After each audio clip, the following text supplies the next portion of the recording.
새정치연합은 비주류 의원들의 탈당이 이어지고 있는 가운데 새로운 당명을 더불어민주당으로 바꾸고 전열을 가다듬고 있습니다. 새누리당은 총선 출마를 위해 사퇴하는 지자체장에게 최소 20%의 감점을 주는 방안을 추진하기로 했습니다. 국회로 가보겠습니다. 강정규 기자. 네, 국회입니다. 예, 새정치민주연합 이제는 이제 더불어민주당으로 불러야 되는 겁니까?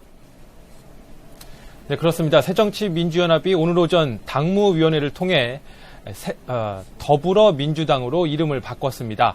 약칭은 더민주당으로 불러달라고 당부했는데요. 지난 3월 당시 민주당과 안철수 의원 세력이 통합하면서 정했던 새정치민주연합이라는 이름은 1년 9개월 만에 역사 속으로 사라지게 됐습니다. 탈당한 안철수 의원의 흔적 지우기로 보는 시선도 있는데요. 안 의원도 오늘 송년 기자간담회를 통해 창당 준비위원회를 다음 달 10일에 발족하고 본격적으로 인재 영입에 나서겠다고 밝히는 등 원심력은 더 강해지고 있습니다. 오늘 오후엔 비주류 최재천 전 정책위 의장과 광주 출신 권은희 의원이 탈당하는 등 탈당 도미노도 계속됐습니다. 이런 가운데 문재인 대표는 수도권 중진 의원들이 봉합책으로 제안한 조기 선대위 구성안을 사실상 수용했습니다. 동시에 김한길 전 공동대표 등 탈당설이 나오고 있는 당내 비주류 의원들을 향해 탈당하려는 뜻을 거둬달라고 당부했습니다. 그러면서도 자신의 거취는 스스로 결정하겠다며 사퇴 요구를 일축하기도 했습니다. 문 대표의 말 직접 들어보겠습니다. 제 거취는 제가 정합니다. 결단도 저의 몫입니다. 더 이상 제 거취를 둘러싼 논란을 허용하지 않겠습니다. 자, 강정규 기자, 새누리당도 공천 룰 정하는 문제로 어수선하다면서요?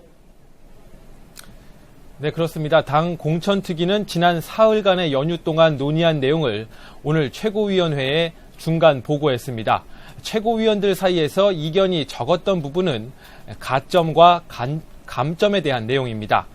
정치 신인에게 10%, 신인이면서 여성이거나 장애인인 경선 후보자에겐 20%의 가점을 주자는데 의견이 모인 것으로 전해졌습니다.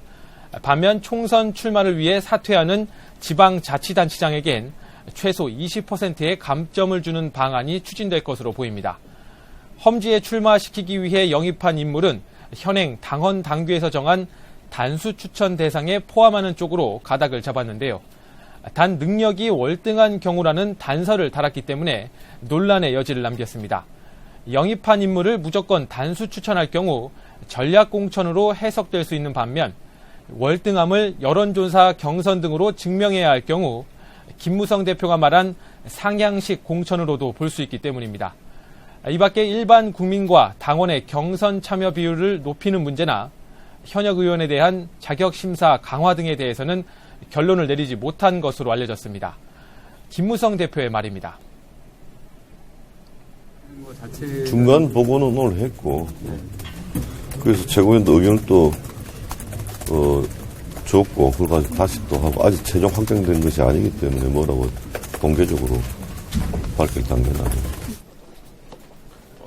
전략 공천이나 컷오프 등으로 해석될 수 있는 핵심 쟁점은 아직 정해진 것이 없기 때문에 본격적인 개파 간의 공천 힘겨루기는 이제부터 시작이란 관측이 높습니다. 지금까지 국회에서 YTN 강정규입니다.